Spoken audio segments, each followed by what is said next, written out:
Hello there, my name is Matt Gottschall and I'm the college president at Central Community College. First off, just want to thank the many families, our Central Community College faculty, staff, and the community leaders for sharing their stories about this amazing history about the creation of the U.S. Navy Ammunition Depot, as well as its evolution into what has now become Central Community College. So I'm certainly humbled by the great work that has gone before us, and I know that you're going to enjoy learning more about our history, as well as hopefully build confidence in our commitment to future generations as we preserve this great past and build upon the sacrifices of many of the original landowners and many of the sacrifices of our original NAD employees.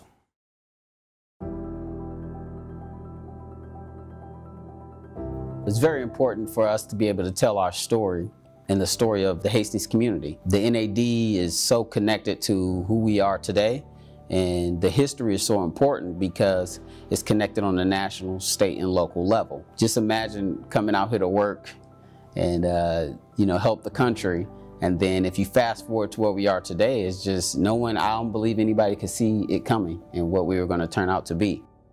And another important reason why we need to document this is to encourage the future students that we'll have at CCC, and let them know how cool it is to be at a campus like this and how unique it is to have an experience where there were actually ammunition being made in these buildings and the quarters for the families that actually sacrificed and moved to Hastings, and some of them are still here from those times. And it's unique for me on a personal level because at some point blacks weren't allowed past certain streets in Hastings. So if you look at today, and now I'm serving as a black campus president for Central Community College, it's just a testament to Hastings, the growth, and how diverse this community really is.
The land just didn't look like it does today by many means. Hastings was the hunting ground of the Pawnee. We didn't really have a lot of settlement around here, but the Pawnee claimed this as their hunting grounds and traveled through here quite often and had hunting camps. But the settlers, they started coming through on the Oregon Trail. Finding that there was plenty of water, they opened this up to homesteading, and a lot of people started coming in here. Of course, a lot of it was advertised through the railroads. The railroad lines were starting to come through. The decision was made to cross here, and this is where Hastings started because of that crossing. Once the crossing was here, people started coming in. We had Samuel Alexander, who's known for being the first person to build a frame-built house right here in Hastings, and he had a lot of businesses and stuff, including being a postmaster for the area. He was a Civil War vet. We had a lot of Civil War vets that came and claimed land because they could settle up and prove up their land faster because they got credit for their service in the war. So just lots of people coming in, and really, Hastings boomed in the 1870s. Late 1870s, early 1880s. The Henrikses, I think on both sides, they kind of came about the same period of time to the Glenville area. I know Grandpa Henricks was born, he was born here, and I think he was born in 1884. and he was probably born on this same place. We kind of hit a rough spot when there was droughts and stuff in the 1890s, but then Hastings started growing again. Really by the 1930s, we had roughly about 24,000 people in Adams County. That was down slightly because of the Depression.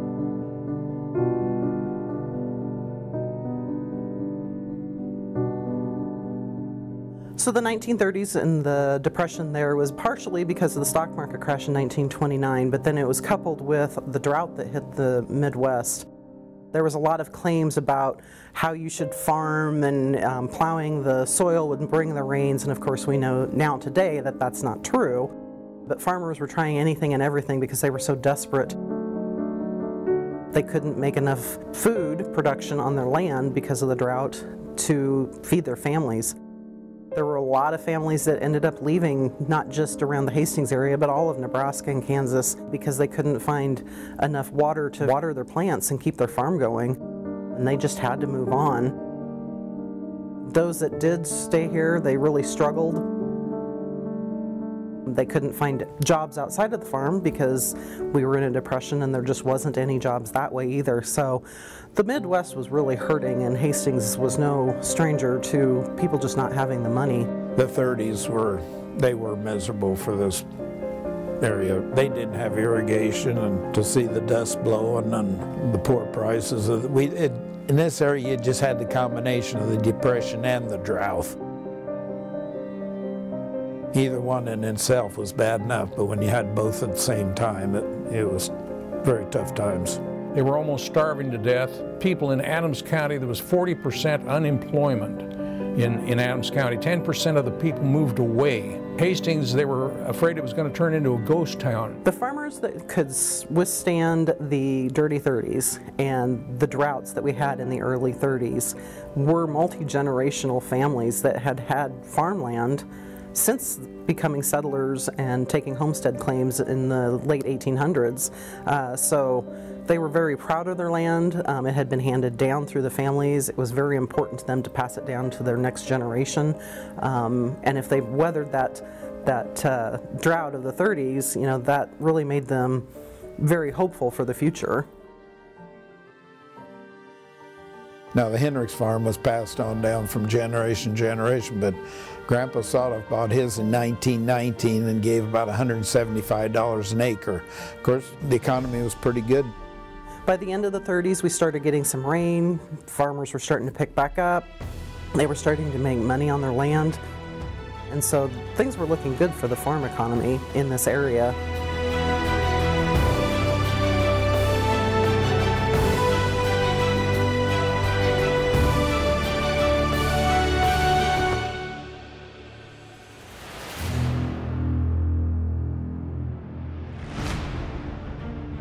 World War II was the most terrible conflict in human history. It was fought out on 6 of the 7 continents of our planet, and before it was over with, 62 million people had been killed. It was because of that war that this gigantic Naval Ammunition Depot was built here in Hastings, Nebraska. America, after the Pearl Harbor attack by the Japanese, declared war on Japan and Germany, and it was a 2-ocean war across the Atlantic Ocean to Europe and across the Pacific Ocean to Japan.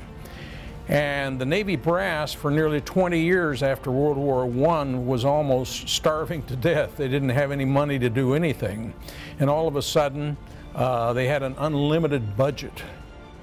The Navy brass could have anything they wanted. So one of the great things about the land around Hastings for the farmers also turned out to be a great thing for the military in planning their ammunition depots. And so they put up a big map, and they said, gee, we're fighting a 2-ocean war. We need a naval ammunition depot right in the middle of the country. And they stuck a pin in the map at Hastings, Nebraska, because 3 railroads cross here. The Union Pacific to San Francisco, the Burlington to New York, and the Missouri Pacific to the Gulf of Mexico. And they said that's where we're going to put this Naval Ammunition Depot. So the flat land, the good transportation, the resources that were available here were very good for the Navy to plan on this NAD, this Naval Ammunition Depot. Cal Curtis, who was a senator here in Nebraska, because we were coming out of the 30s in a hard time, really campaigned for things to help boost the Nebraska economy. So he was very instrumental in looking for these things that could come to this area. Originally, Hastings, they wanted an airplane facility, but they were denied, so they looked at the next thing, which was the ammunition depot. It was the heart of Clay County, that land around there. It was the best, some of the best land. Yes, it was very level. It was all level. That was part of why it came here, is because of his campaigning to bring it to this area. Plus all the resources make it very easy for the Navy to build. They didn't have to flatten hills. They didn't have to do a lot of dirt work to go ahead and put these buildings in. It started out, they announced it on June 10th, 1942, $35 million ammunition depot to be built at Hastings, Nebraska.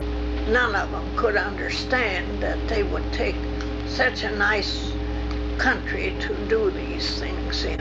I'm sure it came as a shock to some of the farmers to learn that once they announced the site in July of 1942, that they were going to build this large facility here. I'm sure that they were kind of like, oh no, you know, what are we going to do? And quite honestly, within a few short weeks of the announcement that the NAD was going to be placed here, farmers started getting notices that they were going to have to vacate their lands.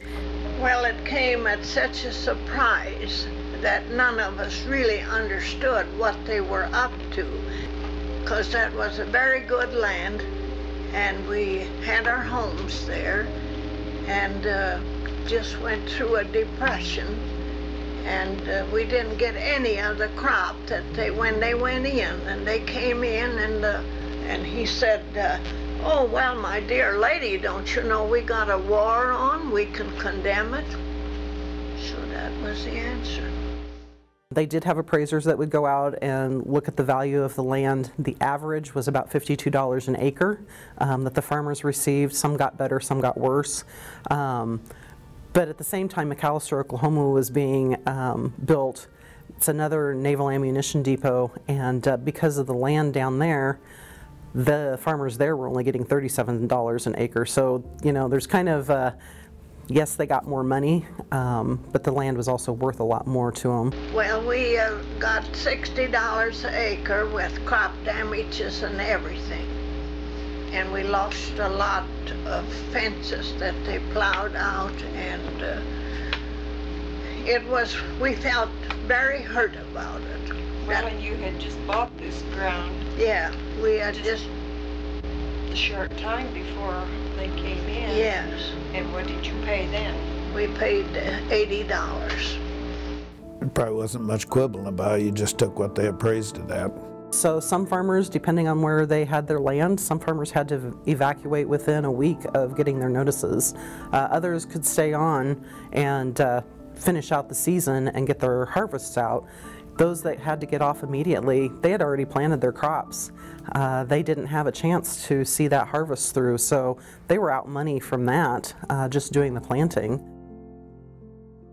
Those farmers had to sell everything they owned, all their livestock, all of their farm equipment, and have a public auction and find some other place to live, oftentimes within 2 weeks. Some of them had up to 6 months to leave. But there's still great bitterness after nearly 70 years over the loss of this land, and not a single one of these property owners ever got their land back. Well, on Sunday afternoon they came along and they said that they'd like to have us pen our cattle up because they were coming in there to work. Well, then he asked them if they couldn't wait till Monday because we had just built a new fence and new wire, and he would take it out. They would take it out on Monday and then they could come in. But that night, through the night, they came in and they just plowed through on and they ruined the whole fence, and they were all railroad ties, and they just plowed right through that and went into the cornfield, and the fence was strewed all over. Then I guess Grandpa said something to him about, I was going to have time to take it out, and he said, "Sir, you had all yesterday afternoon." But that's kind of the way the Navy Depot was built. It was built fast, and so some of it was necessity. Whether any of it was, being harder on the people that were fighting it a little bit, that I don't know. Eminent domain is basically if the government needs something for the production or for the betterment of the country, they have the ability to claim the land, and most of the time people are compensated in some way. Again, it may not be the fair market value that you would receive if you were selling it to somebody else who was going to, farm the land or develop it in some other way.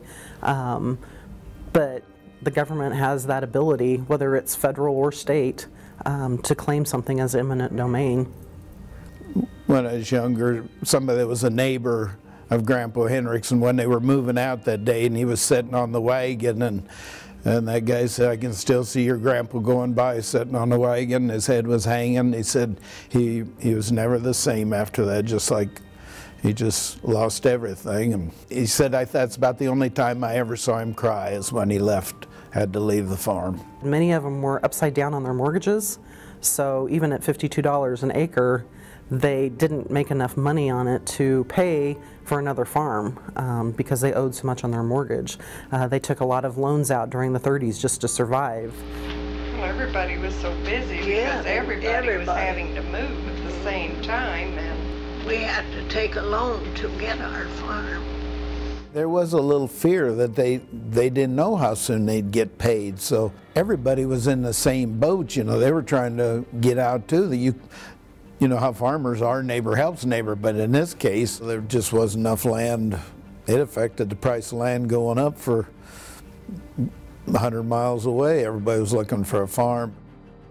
They were just afraid of everything then, I think. They went and talked to the realtor on Friday and then visited about it on the weekend, and I suppose over Sunday dinner, and decided they were going to buy it. And when they went in, they raised the price $1,000. It was a hit to the farmers, and some of them to this day, their next generation and on down in their families have hard feelings because they never had the opportunity to get that land back either. They didn't get a lot of sympathy from neighbors because there were other neighbors. They might have lost somebody, over in fighting the war, so that's just the way it was.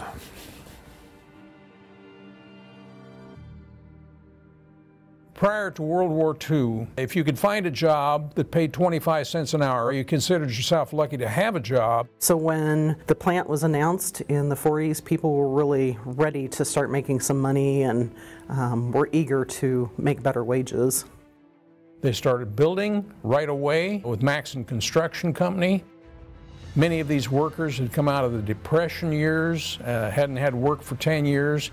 Now they were up here working 17, 18 hours a day. And this construction crew was well versed in building this type of facility. They had actually been the contractors for the Crane, Indiana Naval Ammunition Depot. So once that was built, they came out here and started this site.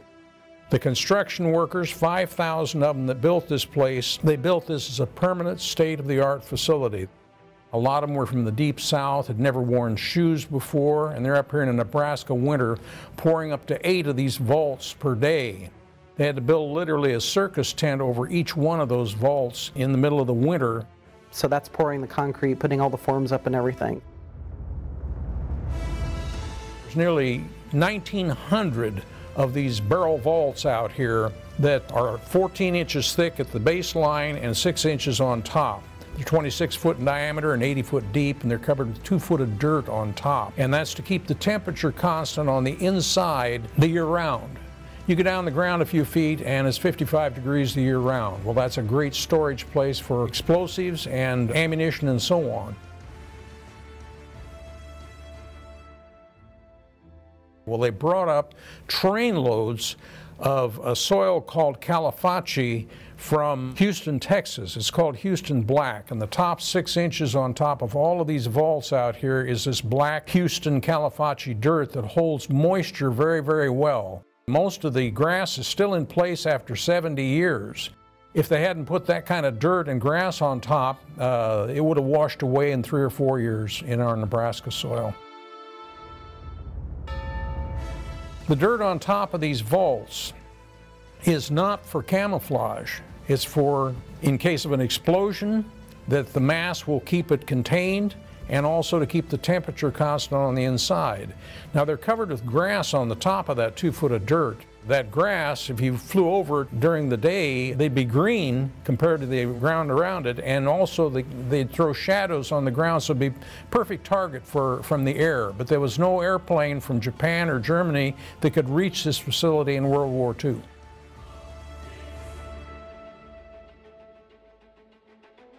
I was born on July 8th, 1942, and my mom always said she remembers going to the hospital that morning and that they were just starting to build, I don't know if it was the first building, but just starting to build out here.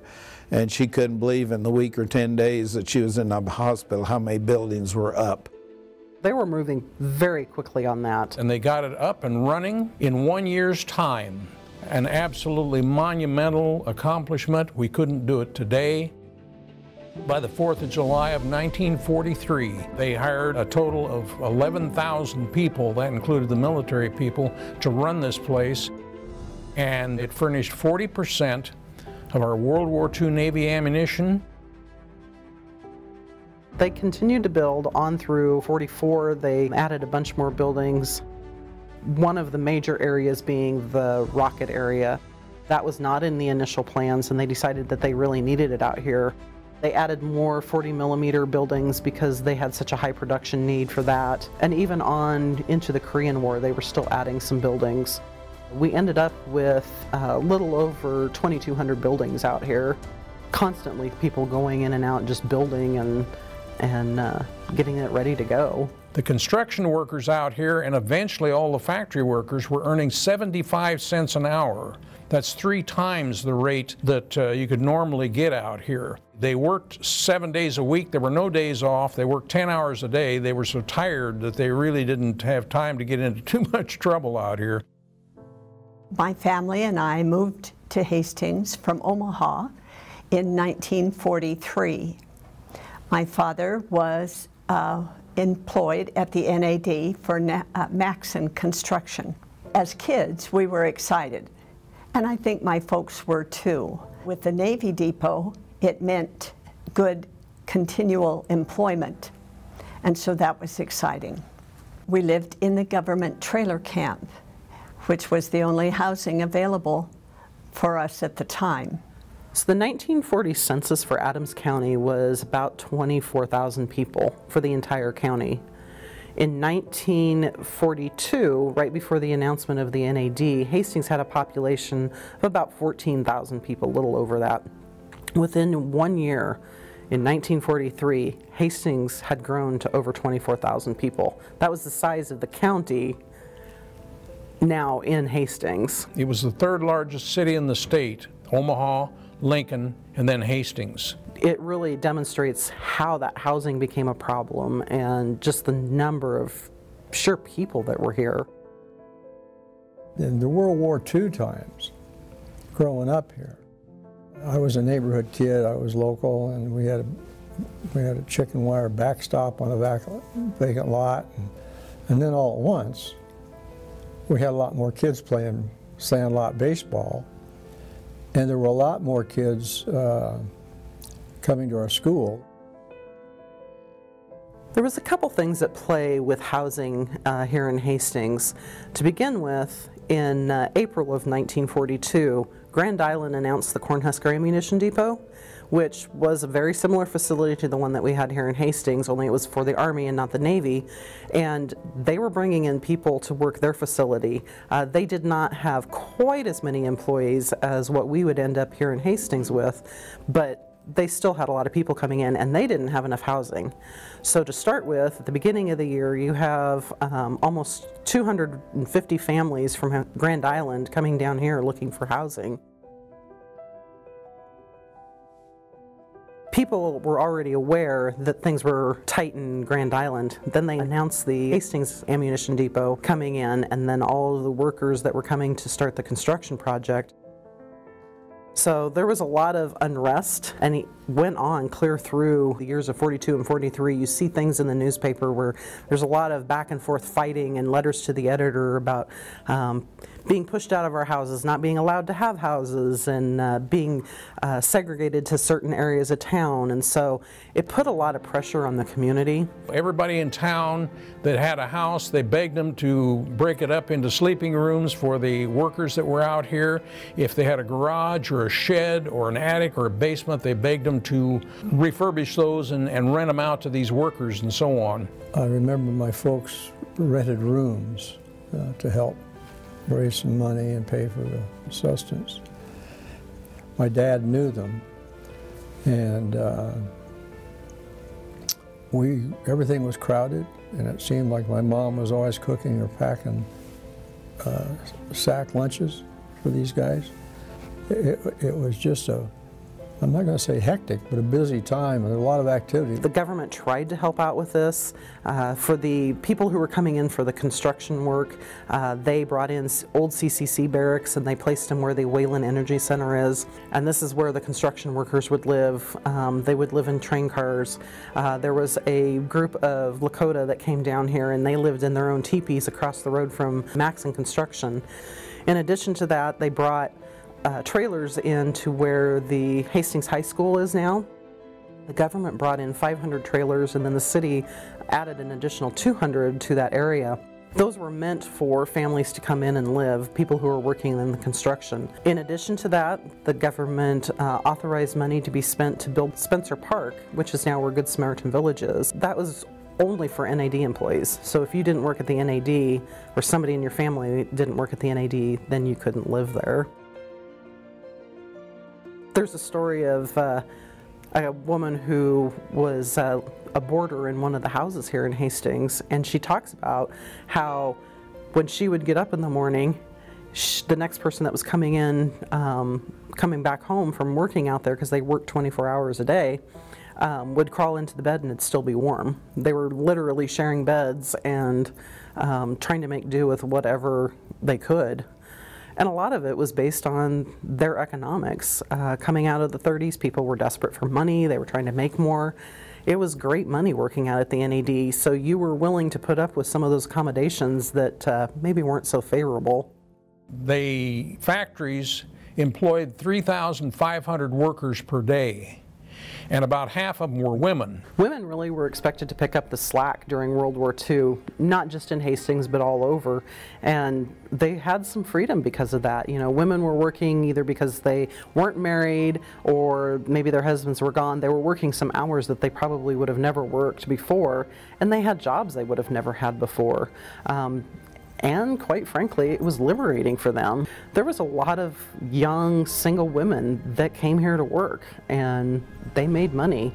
I have an aunt that came from Ravenna, Nebraska, and came down here to work just because it was good money.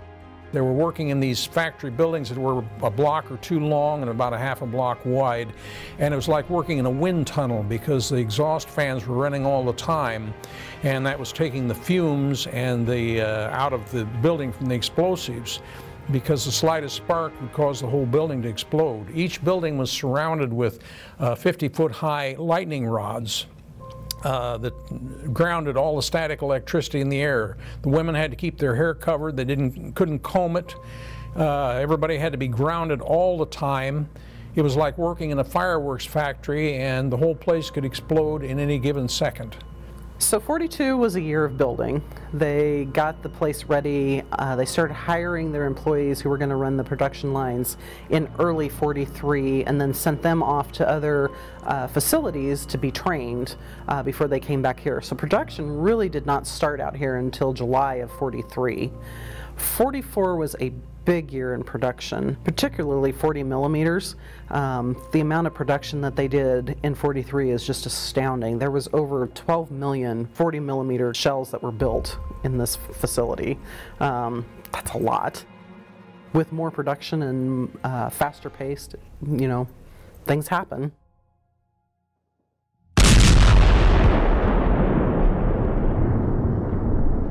On April of 644, at 1:20, Longman Mine freight car and cooling building exploded. 8 people were killed. 5 buried in one casket at the old England cemetery of the depot, and 100,000 pounds of ammunition exploded at the time. A cooling shed blew up with 100,000 pounds of TNT went off. 8 people were killed in that explosion, and 5 of them were completely vaporized. They did not find a single trace of those people at all. There was a guy named Shorty Armstrong pushed them bombs in, and he said that last thing he saw was a great big opening in the wall, and it was just a big concussion. That bomb line blew up, and the big concussion carried him out. He landed about a quarter of a mile out in the field. Oh my.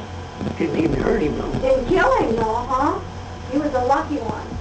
People were being thrown into the walls, and buildings were being just disintegrated down there. Yeah, we was looking for missing people. Some of them guys are looking for their wives and stuff.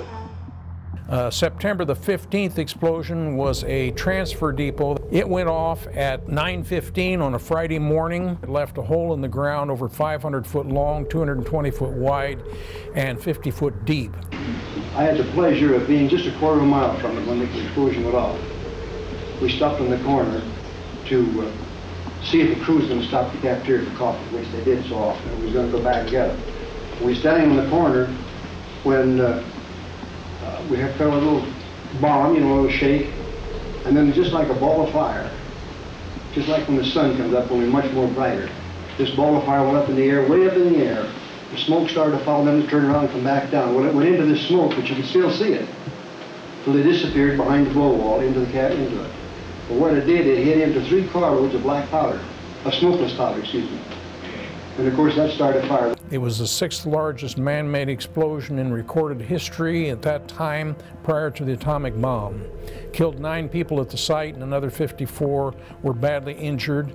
The shock wave in the ground was knocking fruit off of farm storm cellar shells like an earthquake tremor 40 miles away. The concussion was felt in McCook and Omaha 150 miles away. The concussion cloud went up in the air and floated northeast of Nebraska, and 30 miles away it was dropping a ½ inch of ash on the ground yet. You don't get a sense of what that devastation is until you see something like that, I don't think. You know something blew up, but to see what happened is just so powerful. I was in the 3rd grade at Morton, and I thought that a piano had fallen on the floor above us because it was such a tremendous thud. We were sent home because I think probably most of the students that went to St. C's at that time, their parents worked out here. People that worked out here were restricted to the base. There were no phone calls in or out for the next 10 hours. Their family members in Hastings had no idea whether they were dead or alive out here. They waited around the bus stops in Hastings. And again, these people were not allowed to leave the base or phone or do anything for 10 hours after the explosion. There were a number of women who died in the explosions, particularly at the bomb and mine area, which happened in early '44. There was a number of women that were killed, and there is a memorial marker now for them at one of the cemeteries. Out of the 600 people, I noticed that there were more women than men. In our facility, there were a lot more men than women. There were more men? More men, and they were very good workers, well educated, but they were all white people. They were all white. All white, and there was a lot of discrimination in those days. In World War II, because our Navy was completely segregated, they did not allow black sailors to serve on board ships. They could only serve in land-based operations. And so a base like this was a prime example of a place for World War II black sailors to serve. They brought 1,600 of them here to Hastings, Nebraska, and almost on this property, within a ½ mile of here, they put up 7 2-story tar paper shacks, barracks for these 1,600 black sailors to work the factories and the loading docks and all the vaults and storage that went on out here. I know that when the black sailors came in, they were really discriminated against. and were housed separately, were not allowed on a lot of the areas of the base. They were given the most menial jobs, like loading bombs into the freight cars, loading freight cars, and that kind of thing. And they were not given production jobs. It was the Navy was very discriminatory in those days, and on ships there weren't black sailors except for cooks. During the war, many showed that they could do a lot more and joined to help their country. I think that helped discrimination to disappear some. The Harvard Air Base over here had 5,000 airmen. They were only 15 miles from Hastings. These young men wanted to go into Hastings and have a good time and so on, but by the time they had a couple of beers, things got pretty rowdy in Hastings. They even set up a couple of machine gun nests on First Street when they knew riots were going to happen. People that lived here warned their kids don't go downtown after 6 o'clock at night and so on, and stay off of First Street. My mom and dad, we would go to the movies. My brother, my sister, and once in a while my sister would take me. But boy, we were threatened. You don't go to First Street. You stay on 2nd Street or 3rd Street, and then you come home. And that was, obviously, in retrospect, I learned the history of it. But, that's where for the black sailors and those that were black from the air base in Harvard too. That's something that didn't even occur to me. Was the commingling of all of those different services. The history of Hastings was just enveloped by a reaction, I'm going to say, to this Naval Ammunition Depot. They said, look, we've got to keep these airmen and these sailors separated, or we're going to have a war in Hastings itself. So at any rate, the mayor and city council met with the commanding officer from Harvard and from a Hastings Naval Ammunition Depot and agreed that the black sailors had to stay on First Street, and the airmen, the 5,000 airmen from Harvard, could have 2nd and 3rd Street, and when they were in town on Liberty, they couldn't intermingle as such because they were concerned with, after a few beers, the riots and so on that were going to take place. It was really a nightmare for the city of Hastings. They weren't ready for it. Hastings was basically on ideas of being a very sophisticated community. The college was very important, the symphony was very important, so we had a lot of these things that was associated with higher culture, and so that was another aspect that, you know, now you have people coming in that don't find those things as important, don't value them as much, just because they don't have the means to value them. You see a lot of conflict culturally playing out, like I said, in the newspaper, and a little bit downtown as well. In the newspaper, you see people who are bashing the people that live in the trailer parks. They don't like them. They're the other people. They're not worthy of living in this community. And the people that are living in the trailer parks are saying, you're pushing us into concentration camps, and we're not allowed to even meld with your community. We're being separated out. And so, you know, there's a lot of conflict there. And the thing is they were pretty much all Caucasian people. That was not an issue of skin color. It was more an issue of money and economics. You see that kind of cultural clash of just, you know, people being different. The only negative thing that I remember my mother saying was that when we would go downtown to the penny store, and in the basement they had the materials and the threads and the sewing notions, and there was a lady clerk there who Mother said commented, "Here comes the trailer trash." Well, I had no idea what trailer trash was, but judging from the way my mother said it, I knew that it wasn't good. I really, you know, didn't think about it too much because I had never been in situations where there were different classes of people, so to speak. But looking back, I can see how it would happen. And I know that there was kind of, well, some discrimination about some of the families that would move in, like Marlene's, but I was never aware of it, you know. But I could certainly see, in retrospect, I could see how my mom and some of her friends probably were wondering, you know, where are these people coming from, you know? Businesses downtown, because they were only paying around 25 cents an hour, suffered when people started going out to the NAD because they got paid better. There was a lot of call for people to take part-time jobs or to work in town for a certain amount of time and then go out to the NAD and work part-time, just so that the businesses here in town could still stay afloat and stay open. There was one woman that I talked to that said she was working at the soda counter in one of the stores by the age of 13. She'd get out of school and she'd go down there to work just because they needed help so bad.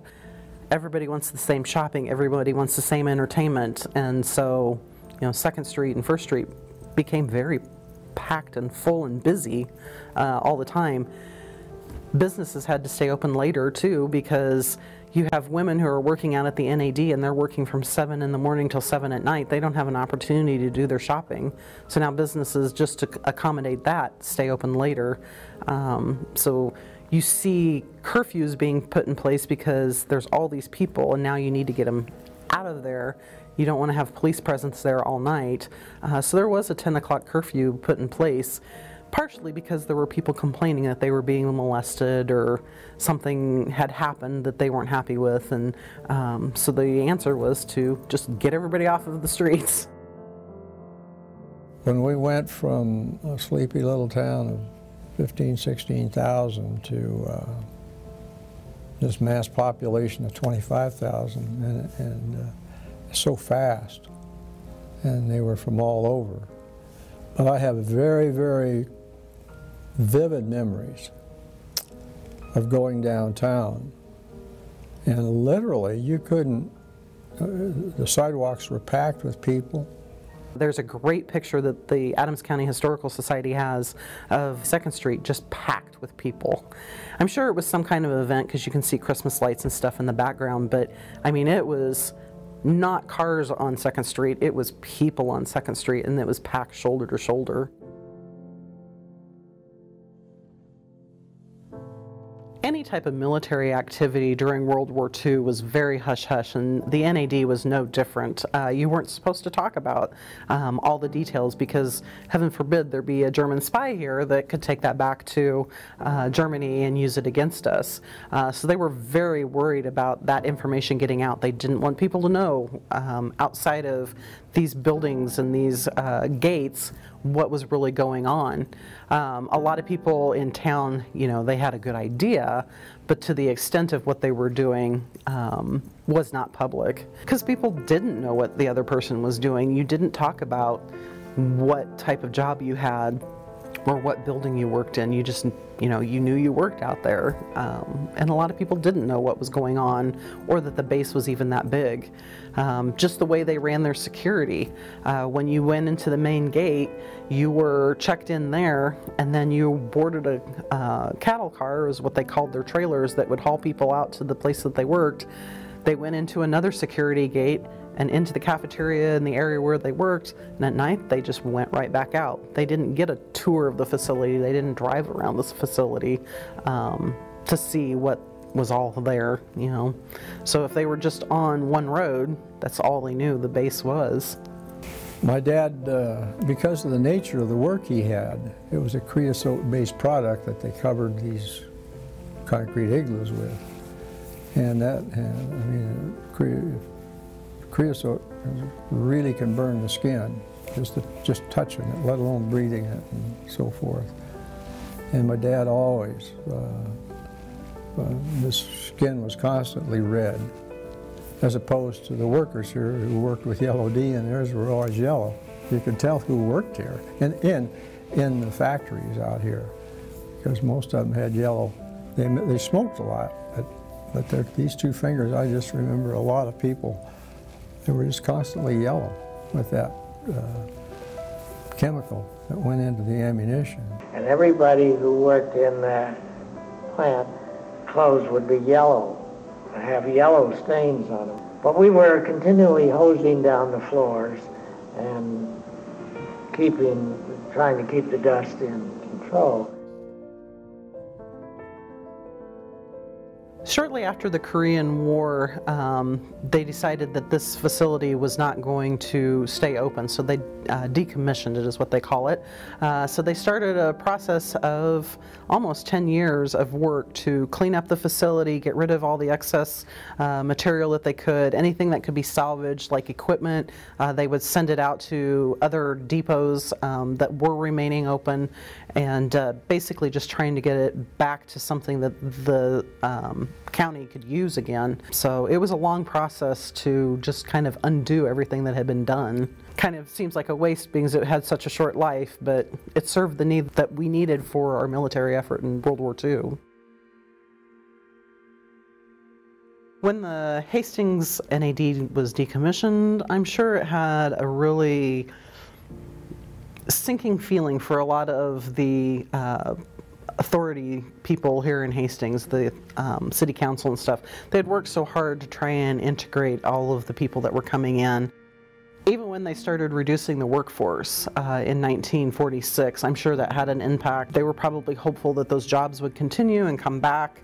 But when it really came to them saying, we're closing this facility, you know, you go from a town of 14,000 people, in a year you jump up to almost 24,000 people, or over 24,000 people, and now you have all these people that you've made all these accommodations for here in town, and now there isn't a job for them. So they're going to leave again, especially those people that weren't from around here. They're going to go back to wherever they came from, and that puts a whole nother twist to now how do you adjust business, and how do you adjust policing, and just every aspect of even the grocery stores. How much food do you supply? You have to figure that all out again. So when they closed in '58, I'm sure it was quite a blow to the city. And, you know, I can't speak for sure, but in my opinion, when I look at how this impacted the community and how much it affected having to make all those adjustments, both to accommodate and then figure out how to do without all those people, I'm sure it's something that sits in the back of anybody who's sat in the government position for the city. You know, we don't want that to happen again. We want something that's going to be more stable, that we aren't going to have a huge influx of people that are all of a sudden going to leave if the business closes. I think it would happen to any community that faced that. You know, you boom and bust, and you have no control over it. You know, I'm sure it was very hard for them to take that message and try and figure out what to do with it after that. I was in business as a pretty young man because my father died, and my mom had the business, but I kind of helped run it when I was in my mid-teens.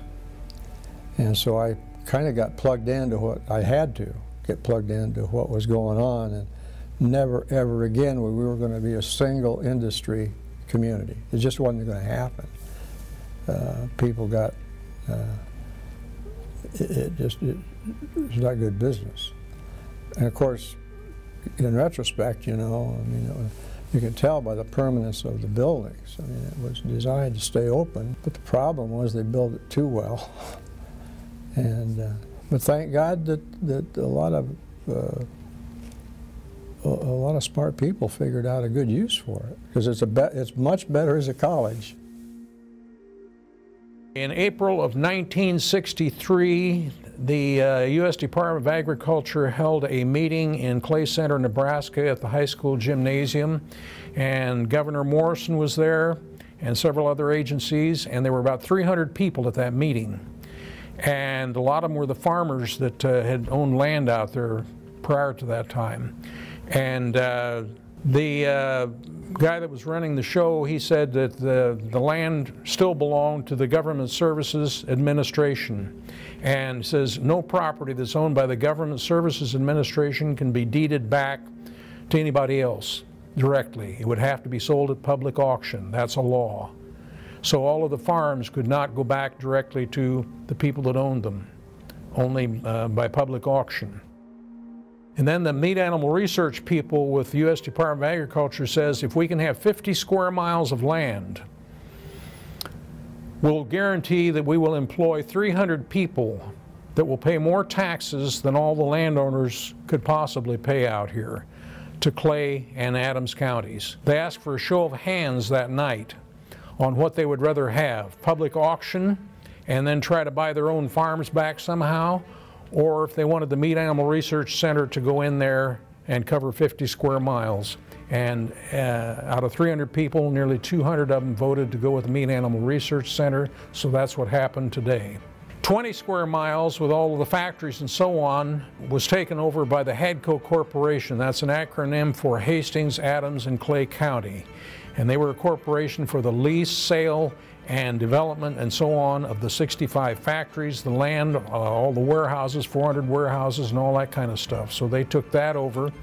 And the Nebraska National Guard and Army Reserve took over 5 square miles for their National Guard facility, and the community college got 1 square mile. And I clearly remember, I clearly remember the creation of the technical school. It was Ken Wertman that was a real doer, a real gung-ho guy that realized that they could have a community college here. We only had, Milford, Nebraska was the only technical college in the state. Curtis, Nebraska had a little bit of agriculture, but that was it in the state of Nebraska in the 1960s, early 1960s. And so Ken Wertman got together with Irv Schwartz, who was a car dealer, or no, farm equipment dealer, and several people from Grand Island and so on. And there was a high school counselor that realized that not everybody's ready for a 4-year college education, that we needed more schools like Milford. And it was because of these people like Ken Wertman, the high school counselor at Grand Island and so on. And when the land became available, I don't know how the word got out to them, but they got in on the ground floor. So in 1965, this group of people were able to put the possibility of a technical school, put it on the ballot. So in 1965, it did go to the voters of 17 counties. And believe it or not, it's an amazing figure from there. In those 70 counties, over 80% voted in favor of taxing themselves, property tax, for the support of this new vocational school. And they hired Chester Gosman. He was teaching vocational education at high school in Lincoln and was a lieutenant in the Marine Corps in World War II, an educator. And they got him to be the first president of this college. And he started out, they shut this base down June 30th, 1966, and he had it back open as a college, as a community college, September of that year, just 3 months. And had 190 students here and about a dozen programs open in 3 months' time, and converted these buildings to a college in that length of time. It's been a tremendous asset, you know. And I was as I saw it grow and expand into the 26 or 27 counties it is now, it's been a blessing for Hastings to have this. I can recall how fast it seemed to grow, and the fact that it wasn't strictly my view of the old educational system with the classrooms, and it was pretty flexible in terms of what you could do and not do as kind of a self-learning and self-paced operation, as I recall. But it certainly had an impact. Chet Gosman was really the first college president out here, and he set this thing up almost like a military operation. and he was the commanding officer. And his right-hand man was Bob Harrington, and Bob Harrington served in Patton's Third Army, and he was the Dean of Instruction. When I started on July 1st, they'd been in operation for a few months, and it was pretty crude then, not a lot of staff, a lot of people were being hired at that time. On the day that I started, July 1st of 1967, there were 7 instructors hired on that day. August 1st, a month later, another group of instructors, so things were moving very, very quickly at that time.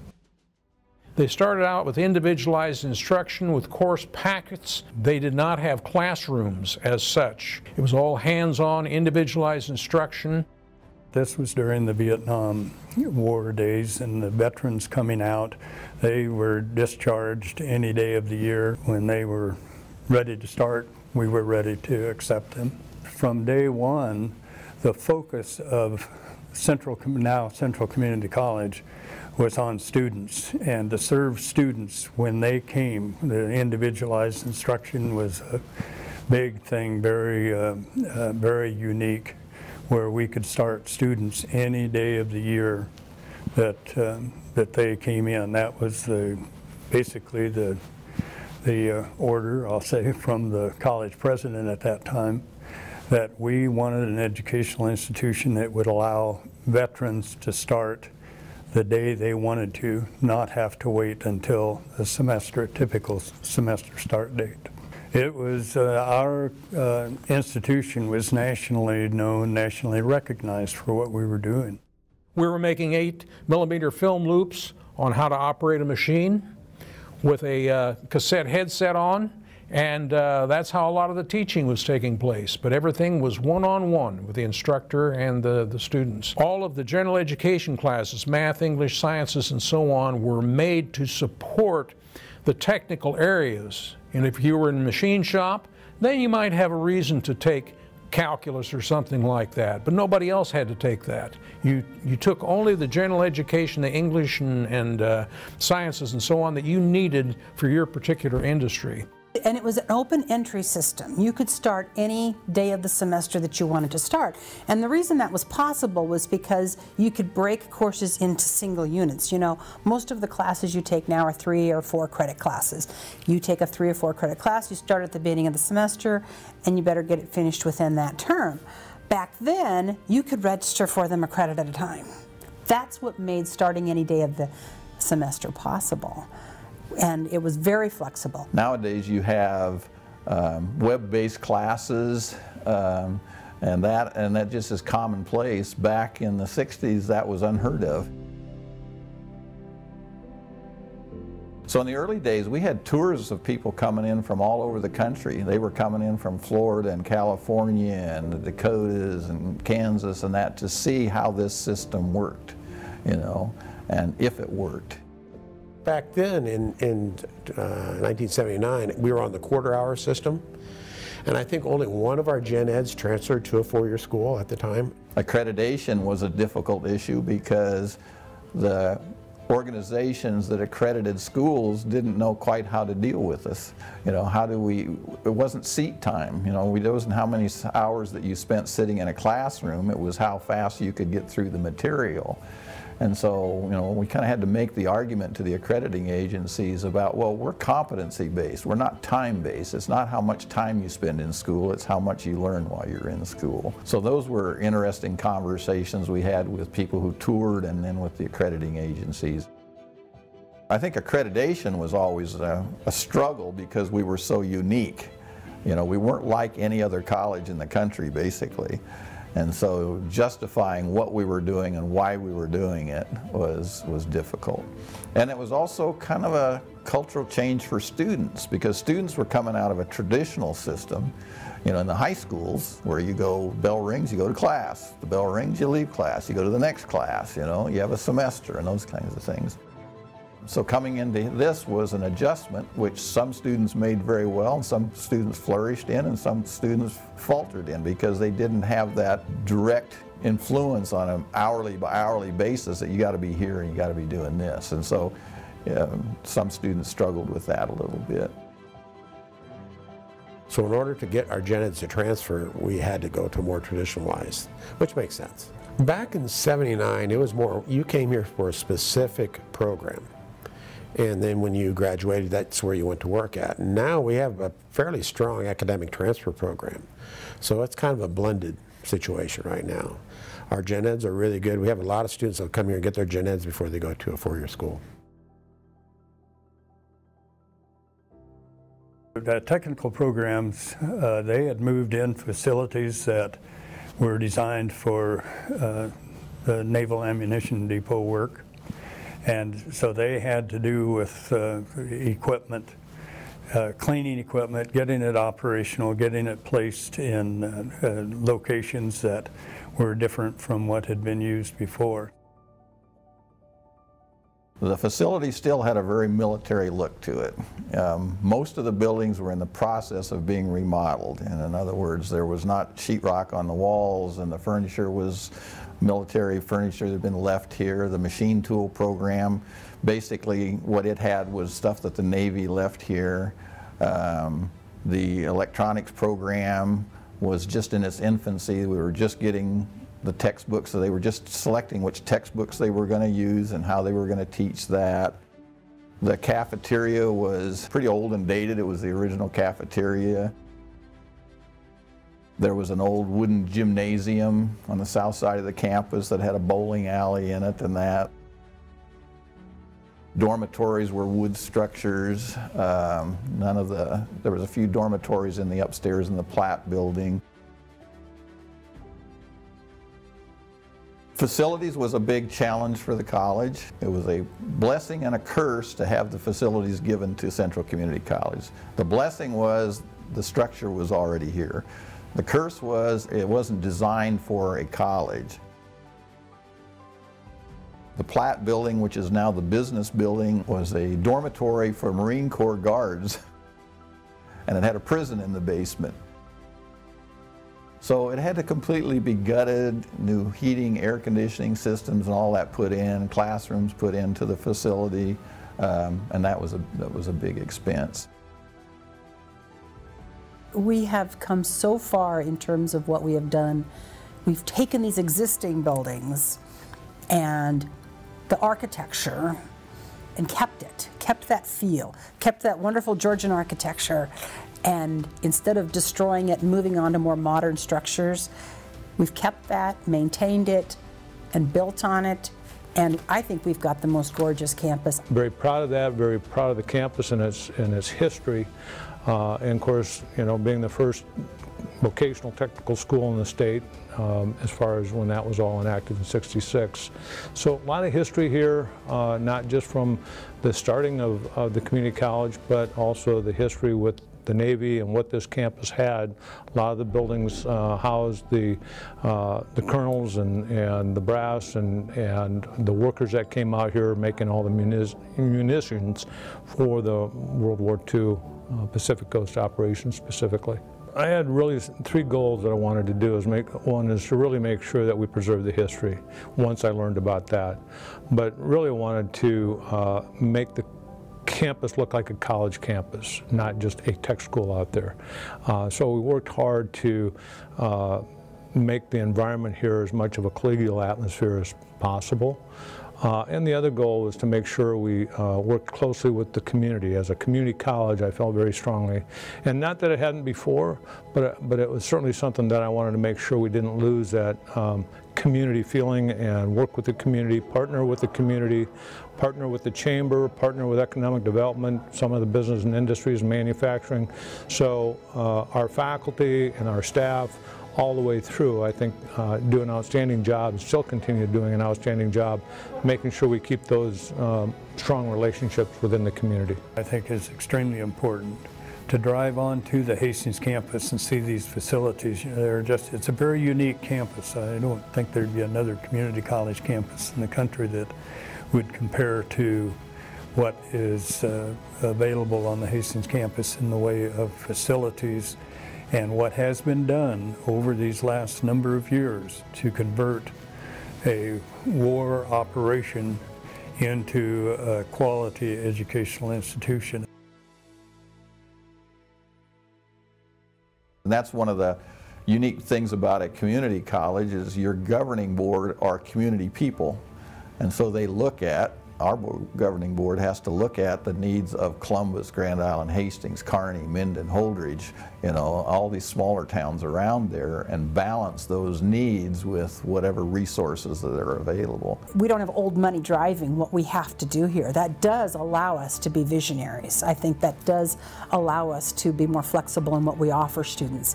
It allows us to start more new programs as we see them, like the wind energy program.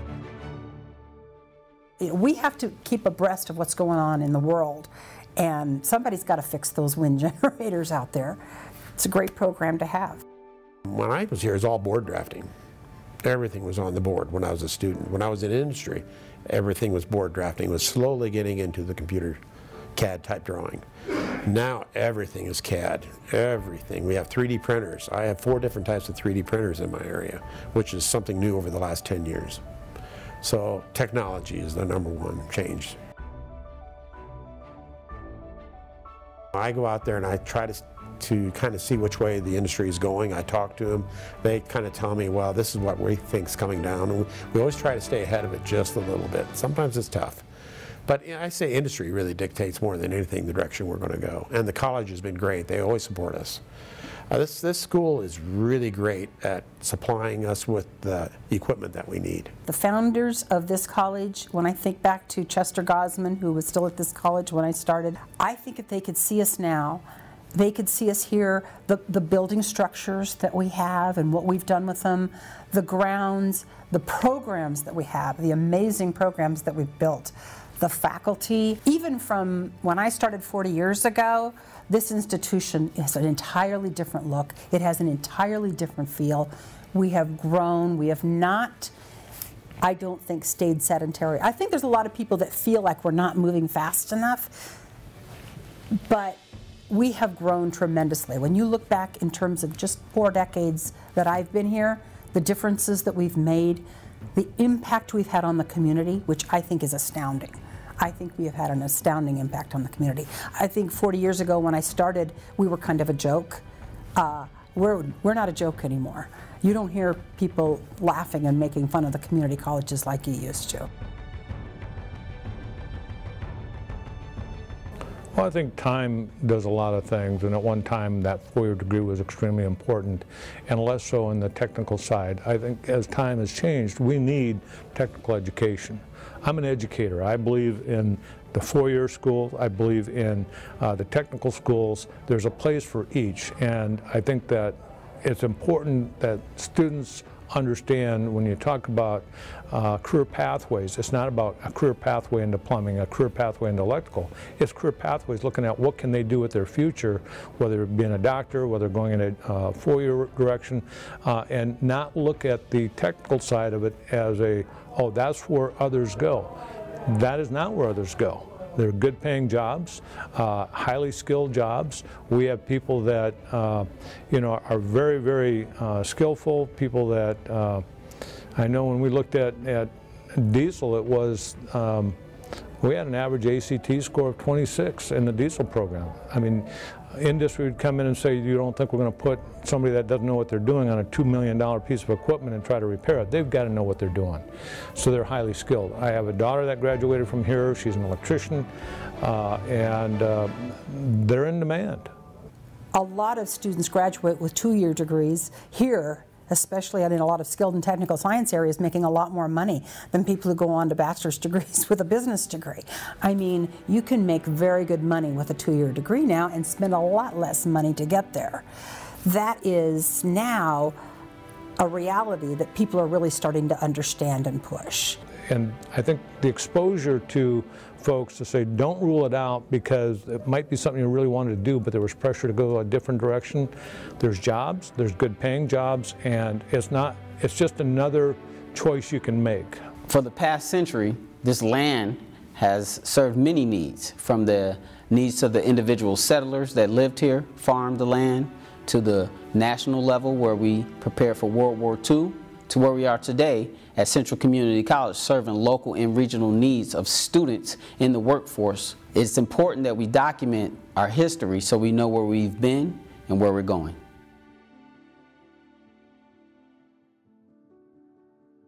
individualized instruction was a precursor for online instruction in many ways. Well, I started out in the basement of this building, and I had my own jail cell when I started. That was my office. They did take the bars off, but my office was an actual jail cell. At the time, purportedly, we were only one of three institutions in the country that had implemented it. So it was unique to the state and the region, and frankly, nationally. Our campus president at the time said we had 2,000 visitors looking at what we were doing. I started classes out here in 1972. Secretarial science, we had personal development courses where we learned how to do our hair, makeup, and how to smoke a cigarette properly. Okay, so this was my Lady Rams jersey, practice jersey that we wore, and it's got my number and my name on the back. And then here's a couple more practice jerseys that we wore. Why I've held on to these for this many years, I have no idea. They were in a little chest thing. My Lady Rams basketball coat still fits, which I'm amazed because I was a scrawny little thing back then. So, yes, so yeah, so it even fits. Lady Rams basketball. And we had our little names and everything engraved on them. I think it's been a real asset to Hastings to draw people in to the community. And you know, if we were going to school here, I think all parents might come and visit and, you know, spend some money in Hastings too. So it's an important part of the Hastings community, I think. Central Community College has been a great partner for our community, whether you're talking about career pathways or just educating people for the future of our community. So it's been a very good partner. It's contributed to our growth, and it really helps answer some of the hard questions that we have as a community. Human capital and finding people to fill high priority jobs is something that we're really focused on here, and CCC helps fill that gap. People are coming out here for all sorts of events, whether it be activities that their businesses are requiring them to come to get continuing education, or whether it be the Kool-Aid days where we had the festivals out here and stuff.